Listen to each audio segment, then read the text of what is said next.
रामपुर गांव में एक गरीब दुकानदार अपनी पत्नी और अपनी बीमार बूढ़ी माँ के साथ रहता था।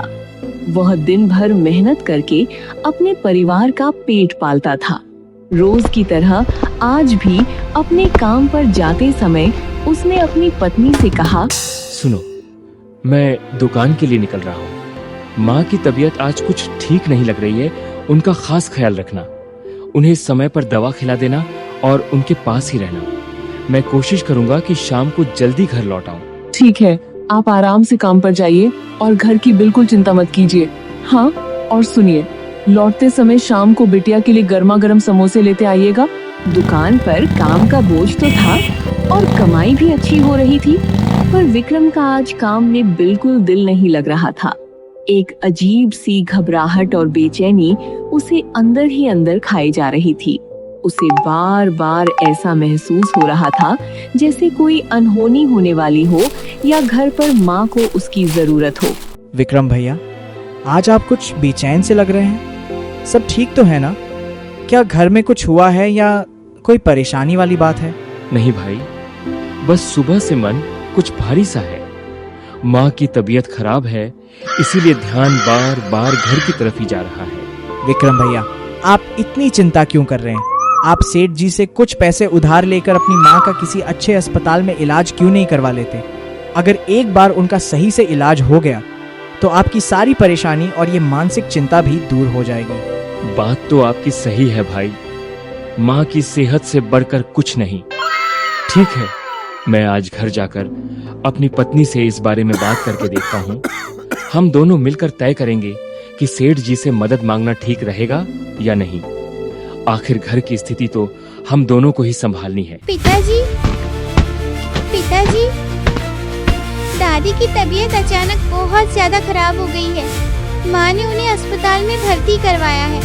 आप जल्दी से अस्पताल चलिए, माँ वहाँ आपका इंतजार कर रही हैं।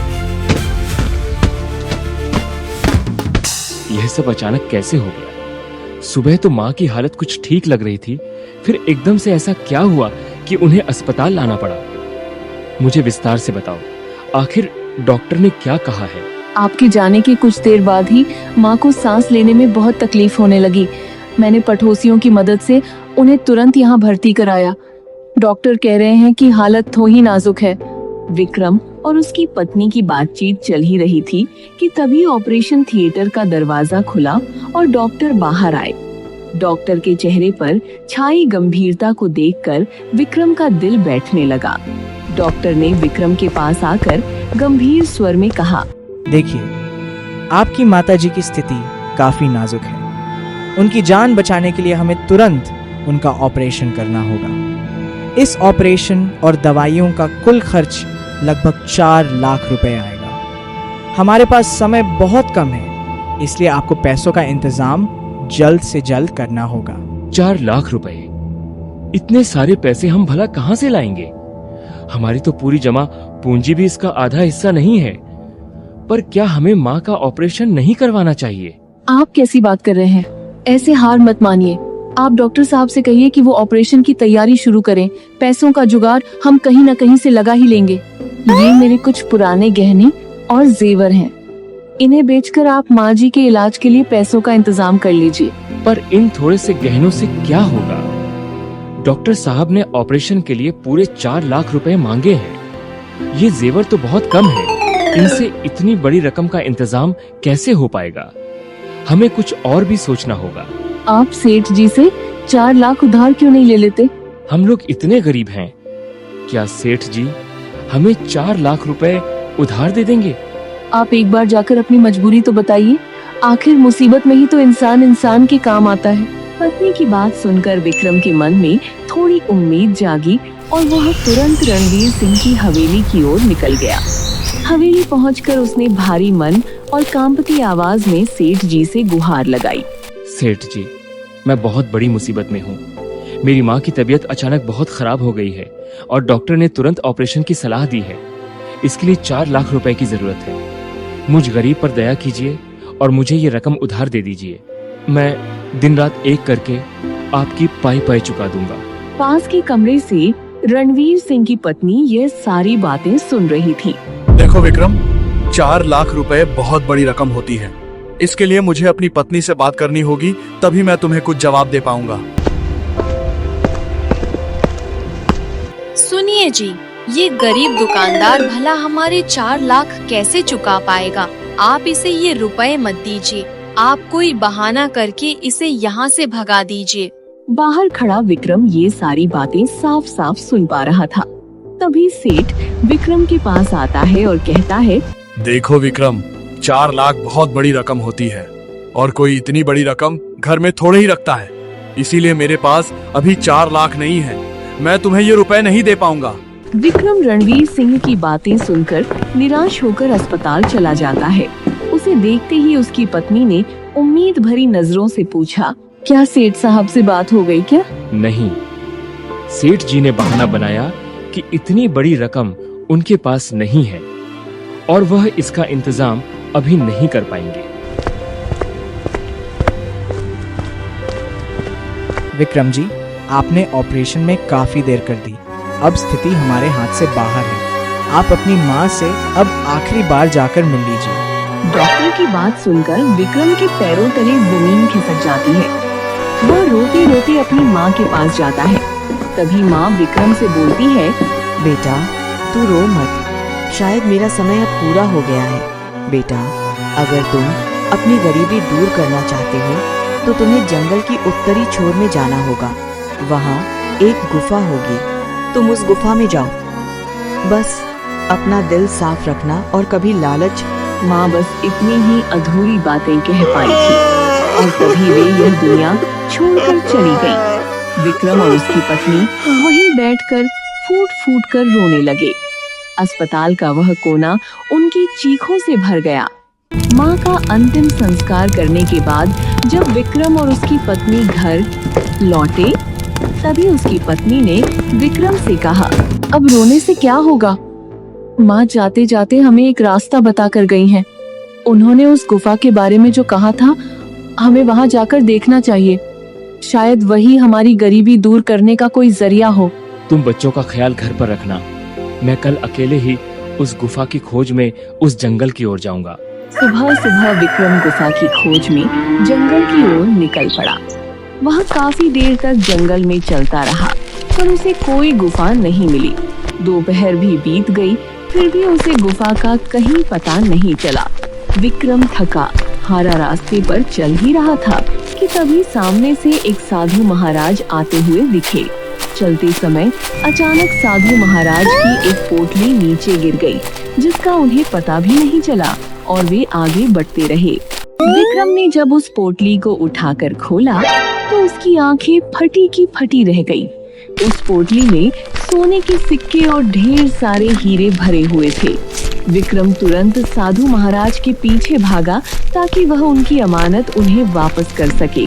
वह बार बार आवाज लगा रहा था, महाराज, ओ महाराज, लेकिन साधु महाराज जैसे कुछ सुन ही नहीं रहे थे और तेजी से आगे बढ़ते जा रहे थे। विक्रम ने हिम्मत नहीं हारी और तेजी से दौड़कर साधु महाराज के सामने आकर खड़ा हो गया। उसने हाफते हुए बड़े ही आदर के साथ कहा, महाराज रुकिए, आपकी यह पोटली रास्ते में गिर गई थी। इसमें बहुत कीमती धन है। मैं काफी देर से आपको आवाज दे रहा था, पर शायद आपने सुना नहीं। बेटा, मेरा ध्यान कहीं और था, इसीलिए मैं तुम्हारी बातें नहीं सुन पा रहा था। तुम बहुत अच्छे और ईमानदार इंसान लगते हो। इस पोटली को वापस करने के लिए तुम्हारा बहुत बहुत धन्यवाद। भगवान तुम्हारी हर मनोकामना पूरी करे और मुझे विश्वास है कि वो जल्दी ही पूरी होगी। जैसे ही विक्रम ने अपने आसपास देखा, उसे कुछ समझ नहीं आया कि वो अचानक जंगल के किस हिस्से में आ गया है। वो जगह बिल्कुल अनजानी सी लग रही थी। हैरानी में जब उसने वापस पीछे मुड़कर साधु महाराज को देखने की कोशिश की तो उसके होश उड़ गए। साधु महाराज वहाँ से पूरी तरह गायब हो चुके थे।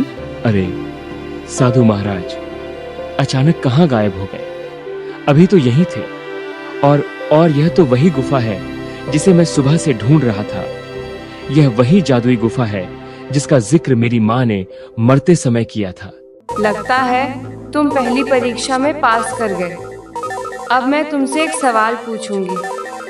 अगर तुमने उसका सही उत्तर दे दिया तो मैं तुम्हें एक जादुई चीज दूंगी। ऐ इंसान, बता, इस दुनिया में सबसे कीमती चीज क्या है? वह धन जो तिजोरियों में बंद है, वह सोना जो खानों में छिपा है, या वह नीयत जो इंसान के सीने में बसी है? अगर तुझे बिना मेहनत के अपार धन मिल जाए तो क्या तू अपनी ईमानदारी को भूल जाएगा? हे दिव्य शक्ति, मेरे लिए सबसे कीमती चीज न सोना है और न ही चांदी। सबसे कीमती तो इंसान की ईमानदारी और उसकी मेहनत है। बिना मेहनत के मिला धन तो रेत की तरह हाथों से फिसल जाता है, पर पसीने की कमाई सुकून की नींद देती है। अगर मुझे अपार धन मिल भी जाए तब भी मैं अपनी नीयत नहीं बदलूंगा, क्योंकि लालच इंसान को अमीर तो बना सकता है पर महान नहीं। विक्रम, यह जादुई प्लेट तुम्हारी ईमानदारी का फल है। अगर तुम इसमें अपनी मेहनत और ईमानदारी से कमाया हुआ एक भी पैसा रखोगे तो वह तुरंत दोगुना हो जाएगा। लेकिन याद रखना, अगर इसमें बेईमानी का एक भी पैसा रखा तो तुम्हारा सब कुछ नष्ट हो जाएगा।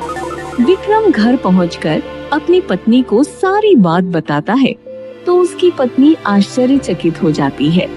उसे अपनी आंखों पर विश्वास नहीं होता जब विक्रम उस दिन की अपनी मेहनत और ईमानदारी की कमाई प्लेट पर रखता है और वह देखते ही देखते दुगनी हो जाती है। इसी तरह धीरे धीरे विक्रम अमीर होता गया और देखते ही देखते वह गांव का सबसे अमीर व्यक्ति बन गया। जब यह बात सेठ को पता चली तो यह बात उसे हजम नहीं हुई। फिर सेठ ने कहा, ये मामूली सा विक्रम इतना अमीर कैसे हो गया? जरूर इसमें कोई गहरा राज है। मुझे किसी भी हाल में इसके अमीर होने का सच पता लगाना ही होगा। मालिक, मैंने अपनी आंखों से देखा था कि उसके पास एक जादुई प्लेट है। वह उसमें अपना जो भी पैसा रखता है वह दोगुना हो जाता है। तो मूर्ख, इतने दिनों से तुम क्या कर रहे थे? जाओ और उस प्लेट को चुरा कर ले आओ। अगले ही दिन वह नौकर विक्रम के घर से वह प्लेट चुराकर रणवीर सिंह को दे देता है। रणवीर सिंह उस प्लेट को पाकर काफी खुश हो जाता है और वह हंसते हुए बोलता है, आखिरकार यह जादुई प्लेट अब मेरे पास है। अब मुझे दुनिया का सबसे अमीर आदमी बनने से कोई नहीं रोक सकता। इस मामूली विक्रम की अब खैर नहीं। जैसे ही रणवीर सिंह अपना पैसा उस प्लेट पर डालता है, उसका पैसा दोगुना तो नहीं होता बल्कि उसकी तिजोरी धीरे धीरे खाली होने लगती है।